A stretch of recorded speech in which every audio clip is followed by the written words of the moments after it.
Okay, good morning everybody. Today is going to be the tutorial of how to clean.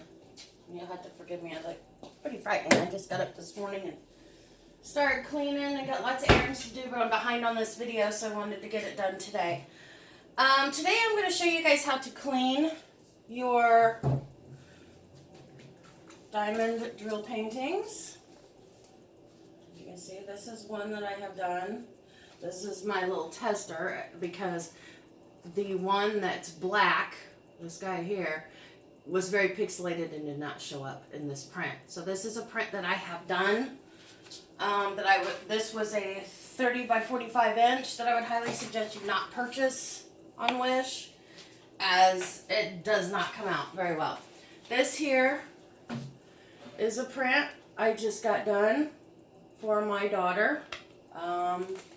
She's a big Stitch fan, and she just recently got married, and they're working on having their family, so I wanted to do one for her and my grandbaby.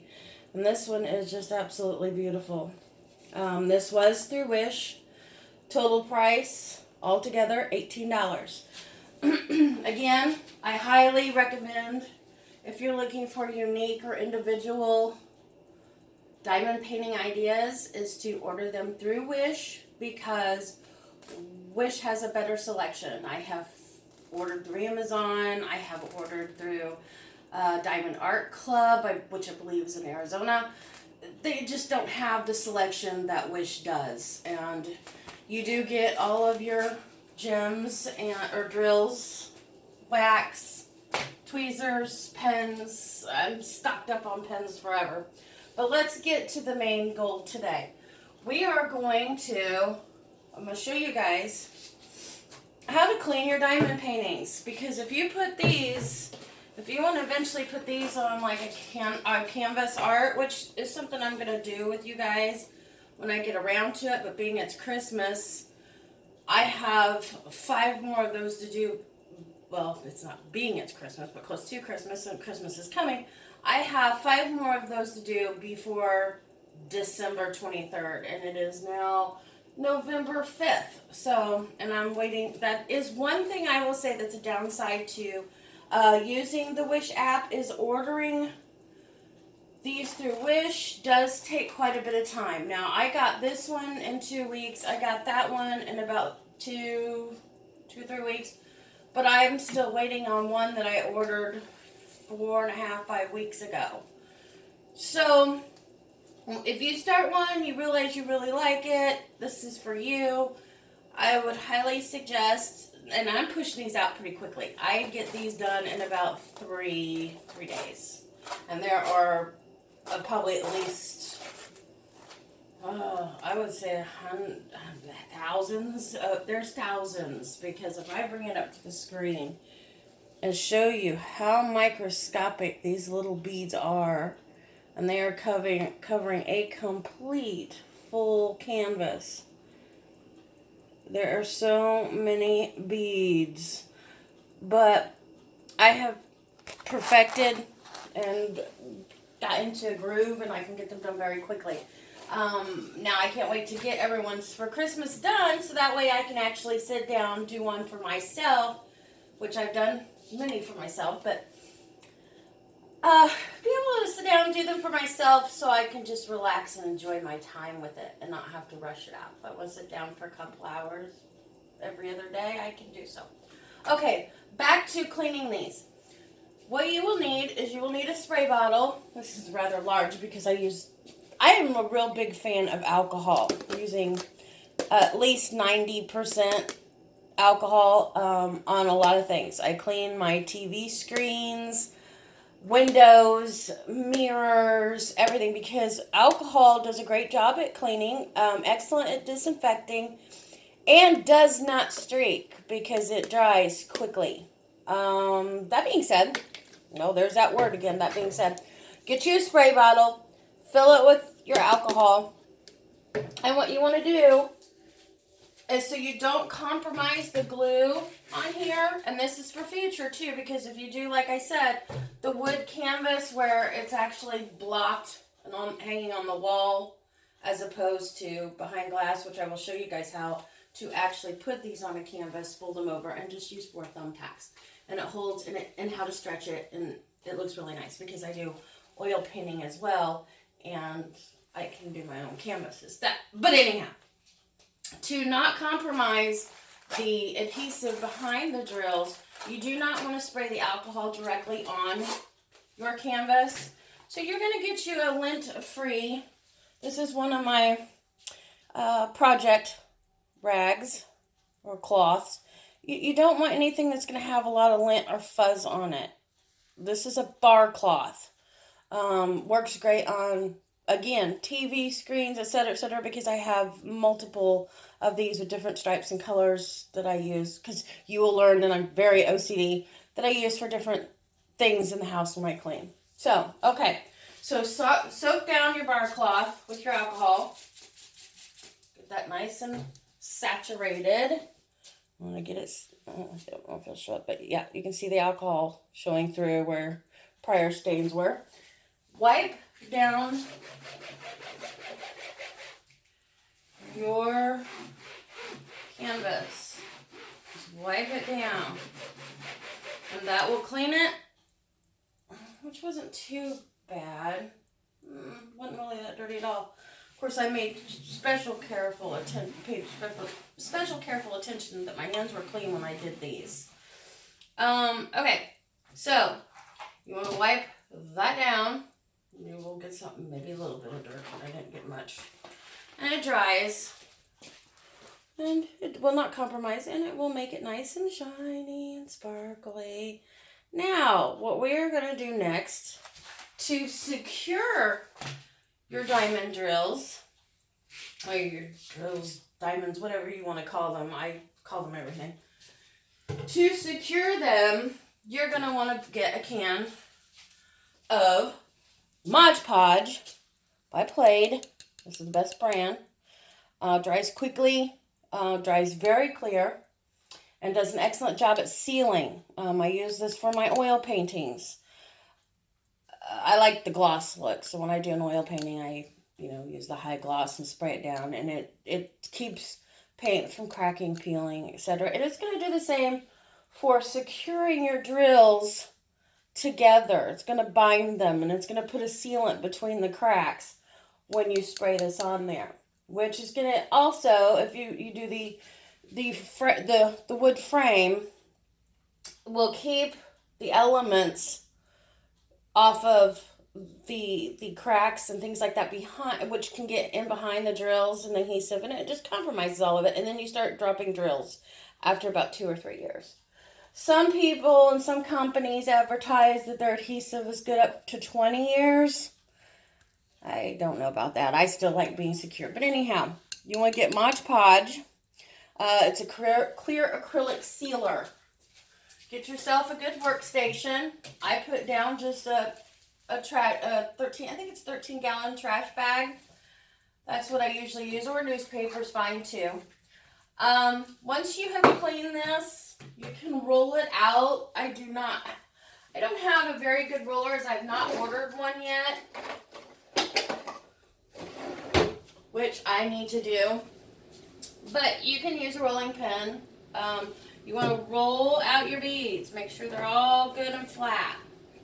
So you're rolling out your beads. Roll across it.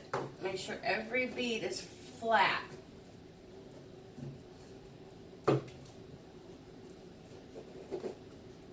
And roll it. Do not grate it across. If you grate it across, these acrylics, these drills are acrylic. They do scratch. You can burger them up very easily. So just press this out. It's slippery. But I wouldn't advise you to put any paper or anything on that, because you may have exposure to the adhesive behind it. Then you just shake your clear acrylic sealer, your Mod Podge, and you just begin to spray.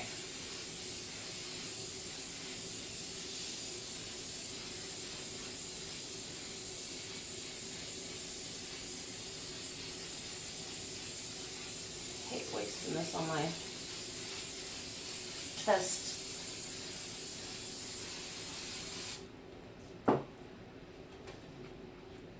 My test canvas. Because Mod Podge isn't too expensive, but still. And as you can see, it still leaves it very shiny, very sparkly. Does not affect that at all. And it's wet, so when it dries, it'll be even sparklier. But you guys now have the gist of how to, let's see if I flip the light on over here. Get some bounce off that. But you guys get the gist, it's starting to dry. I can start seeing the sparkle better in the black. But you guys get the gist on how to seal this. Now, I would suggest probably about 2 or 3 coats. Oh my, that's already dry. Yeah, I would suggest about 2 or 3 coats, but let this dry, well, it's a little oily. Let this dry for about, I want to say a half hour to an hour. Just keep checking on it. That corner I might have missed. Yeah, it's starting to get sticky. So it's starting to get tacky, which means that it's beginning the drying process. Just keep checking it. Maybe lightly check a corner or whatever. Just make sure you coat it really well. And again, I did not do that with this one because I do not want to waste my Mod Podge on my tester. Yeah, so just keep testing it and then put another coat on. And you cannot put too many coats that you're going to screw up the sparkle. Because Mod Podge, again, is very clear. It is an acrylic. So it's basically like a lacquer. It's going to give you a clear coat. And it's going to make it shiny, probably even shinier than it really originally was. And you're going to keep the integrity of the sparkles and the gems. But there you go. There's that. I'm going to go ahead and Mod Podge this project that I did for my daughter for Christmas. But if you have any questions, feel free to leave them in the comment section below. Please like and share. Seems that, again, you have to forgive me, I look pretty scary today. I don't even have a face on. It appears that a lot of people are getting on the bandwagon for this. So, it's pretty exciting. I love it. And it's very therapeutic. I have high anxiety issues. And for me to just be able to sit, it's not monotonous, so to speak, but for me to be able to sit and just and listen to, I like putting on documentaries, just to learn. So I sit and I listen to the documentary because you don't really have to watch those to get anything out of them. TV shows are distracting, etc., etc. Plus, I do not like television, so that's another beef for me. But music, piano music, just whatever you're in the mood for, to sit down, relax. I highly suggest these. They make great gifts. Like I said, I'm doing these for Christmas because my kids would not sit down and do this, but they love them. And I've often thought about maybe purchasing these, doing them, and selling them for people who love the picture, love the art, the concept, but don't have the time or the desire to do one of their own. That's something you guys can think about doing as well. I also mentioned turning these into, I'm going to prop you guys up for a second and I'll show you my idea, as I don't care. If you guys do it, great. Make sure you tag me in it or you send it to me. And for those who don't know, my address is anatomyscholar@aol.com, and that is ANATOMYSCHOLAR@aol.com. This is going to be a better canvas to kind of show you guys what my idea or objective is. First of all, can we turn these into pillows? And I'm going to tell you why yes, because this is a fabric canvas. So if you want to make a throw pillow and buy a smaller sized one, then by all means, there's an idea or a concept as well. Another one that I had was, what if we were to order one of these, we were to order one of these, cut out the design that we want to use, apply the gems or drills, and put this, and before we apply the drills, you're going to want to, and that's another thing I did not tell you guys about. If you look at one of these before completed, they have squares, tiny little squares. And that pattern and the DCM code or DMC code, these are cross-stitch patterns for cross-stitching. So you can also cross-stitch these by running a carbon copy of this before you start putting on your drills. So when you get it, it's blank, and you guys smooth it out like I taught you, then put it on a copier and run it. See, that's the hard part. You kind of want to put like a, I don't know, because some of these come with a white opaque cover over the adhesive, so you really can't see it to copy the pattern, but some do come with a clear cover.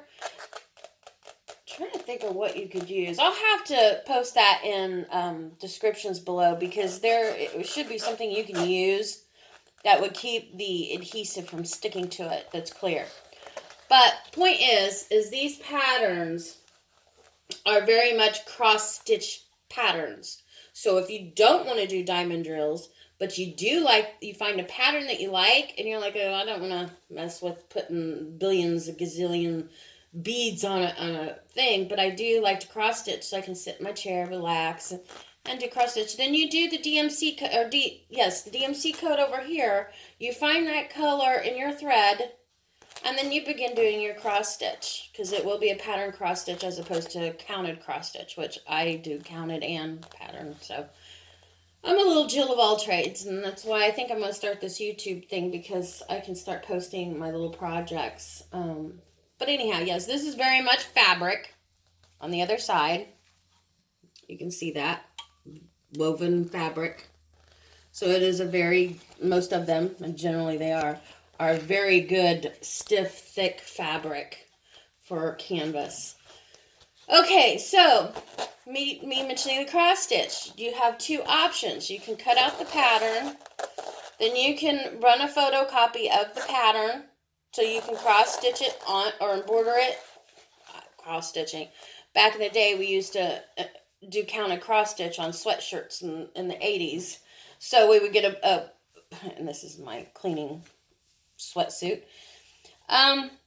You can get you a white one, and you can counted cross stitch this pattern onto a sweatshirt, t-shirt.